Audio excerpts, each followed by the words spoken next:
All right, so final off-season war before season 40. Today taking in Shang-Chi, Quicksilver, and Omega Sentinel.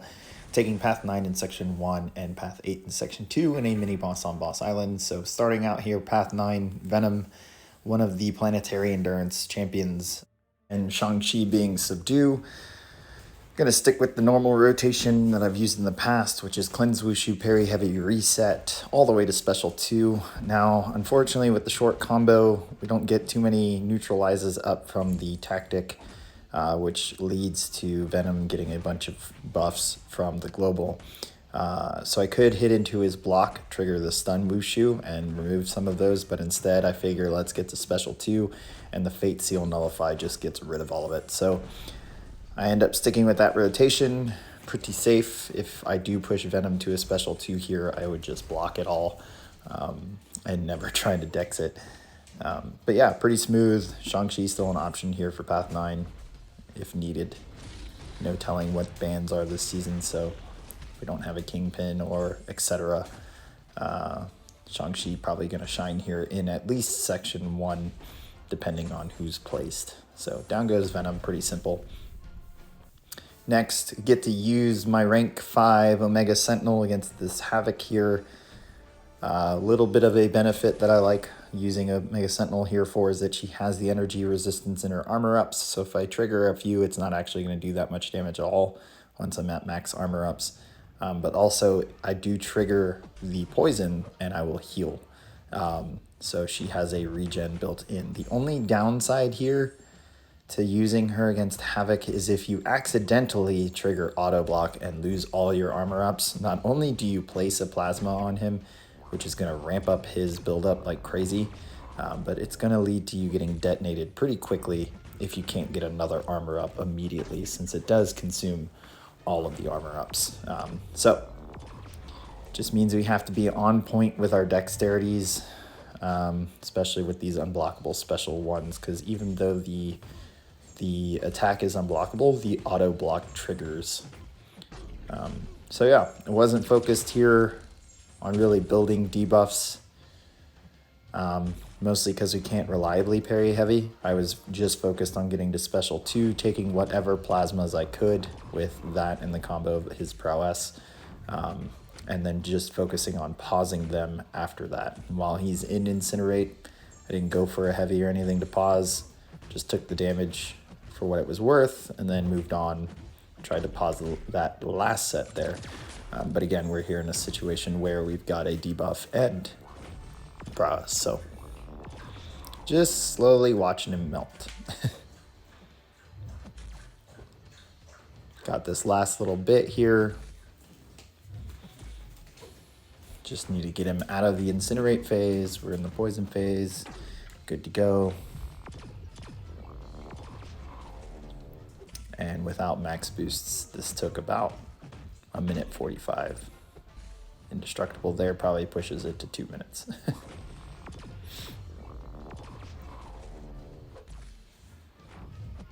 And down he goes. So, pretty simple. Now, power gain champs like this Aarkus, without someone who can control the power gain, it can get risky. And I kind of know that with Shang-Chi, at least without this global.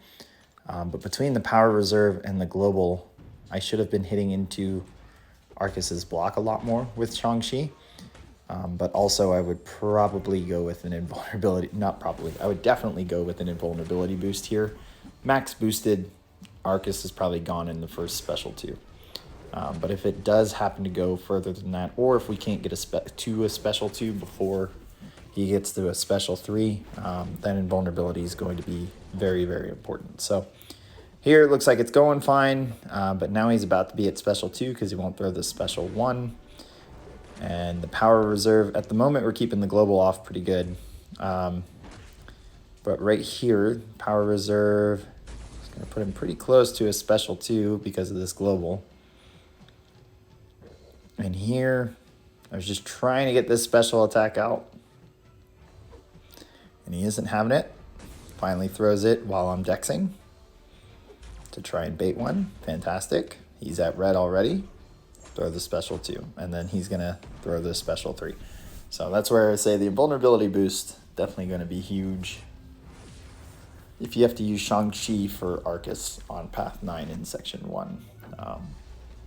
But as I said, probably go with someone who has some sort of power control. There's just not many options that are immune to the hazard shift node. So we go in, try to finish it. Same thing. I think we're going to end up with... There, I didn't think I was going to stun. We're going to end up with a weird situation where it kind of gets close.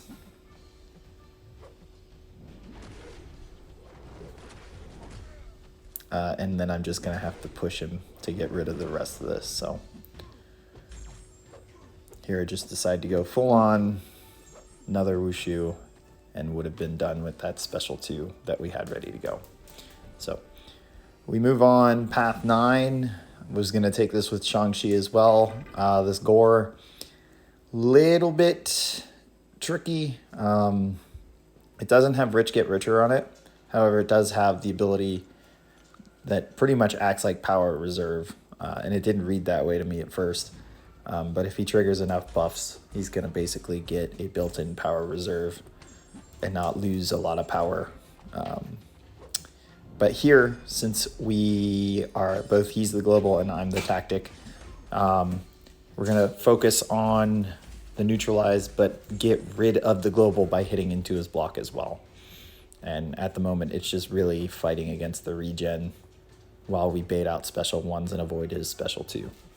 And avoid any blocked hits in case we get any debuffs through our block.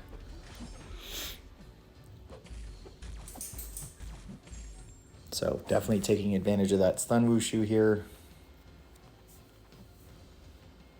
Just trying to get special 1s out. As we get to our special 2, there you can see the node kicking in. He didn't lose much power there from using that special 1. Throw the special 2, sitting pretty good. Subdue falls off, so now the regen with our next attack is going to kick in. And that's going to make it a bit slower or harder to get the last few of his health down. And now he's close to a special 2. He's not really wanting to throw the special 1. He's got the node benefit, so now he's not losing a lot of power at all from special 1. We're starting to get cornered. I try to bait out one more special 1. It's probably going to be another one, actually, because I dodged one while against the wall. So probably this one here, yep. And then here I decide, let's just go ahead and push to our special 2. Trigger as many Wushus as possible. Drop the special 2, finish the fight. Again, probably another node. I mean, Chavez is probably going to excel there because you can reverse. Actually, there was no power gain there. So just someone who can string out combos and actually guarantee you're placing subdue. Here, Venom, definitely a Chavez fight.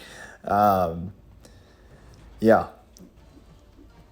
Since I'm so focused on Wushu, I don't feel like Shang-Chi would be the greatest for a node with passive power gain and us trying to get rid of buffs or at least prevent them.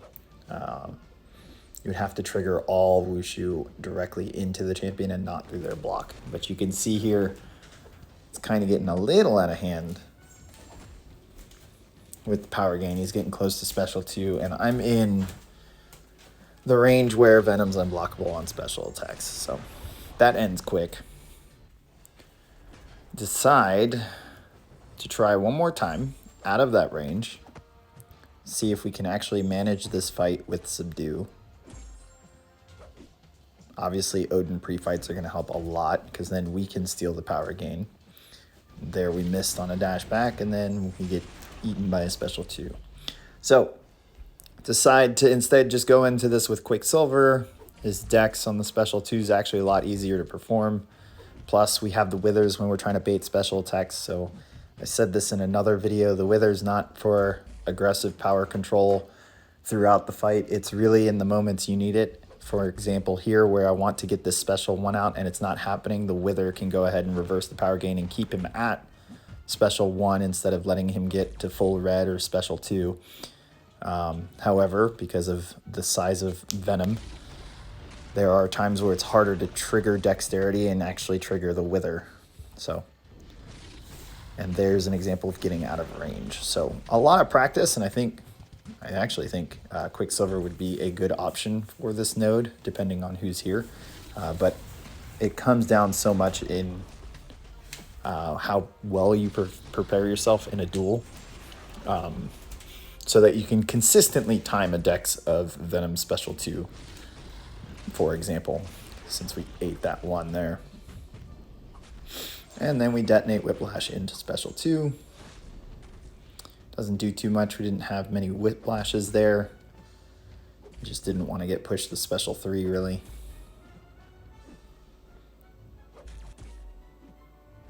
Trying to get the Special 1 out, and the Withers actually drop him below Special 1.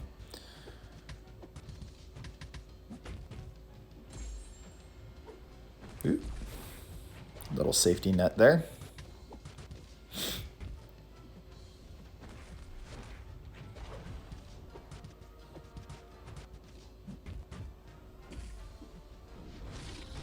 Getting out of range of Special 2 there easily.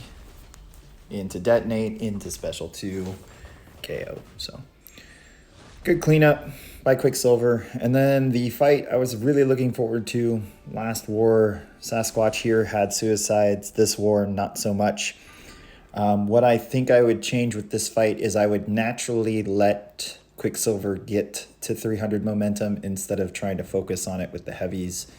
I don't want to enter terminal velocity. Sorry, I forgot. Terminal velocity too early and then have to come out of it and lose the slow.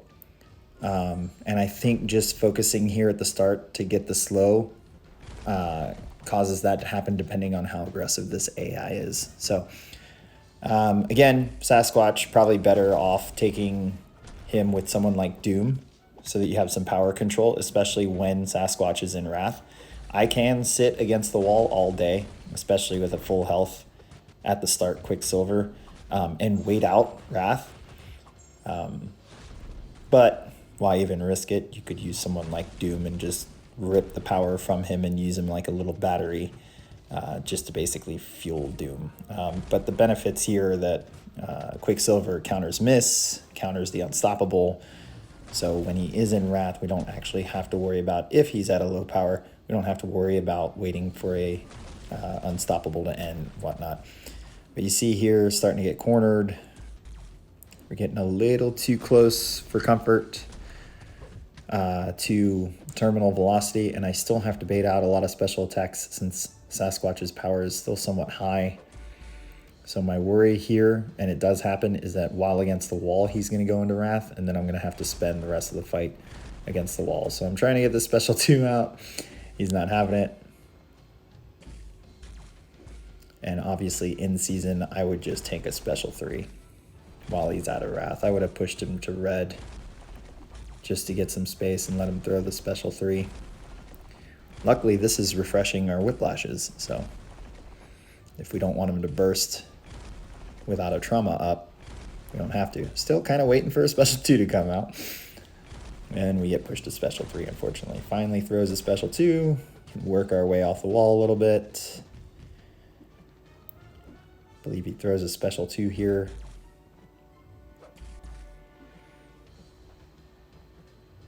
Nope, still not wanting to. There we go.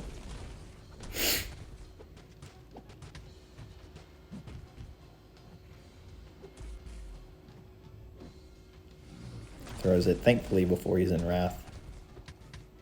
I'm actually just saving the Special 3, I think, to get myself off the wall for later. So here we're going to wait this Wrath out. And we're naturally back at slow, so that's where I think anytime in the future I would just wait out. Or, let the fight kind of evolve on its own to getting slow organically instead of forcing it.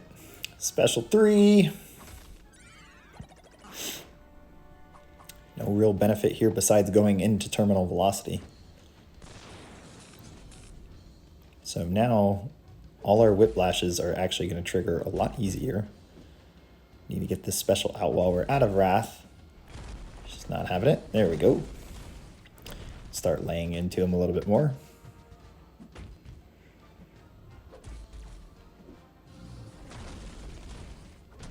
Good. Bait out this next special too. Good. Still building. Still in terminal velocity, which is nice. Into Wrath. We have some room to work with his power. Still in terminal velocity here. Detonate into special 2. Enough whiplashes and boop goes Sasquatch. So long fight. Hope you guys enjoyed the war. It's the last one. I will see you guys at the first war of season 40.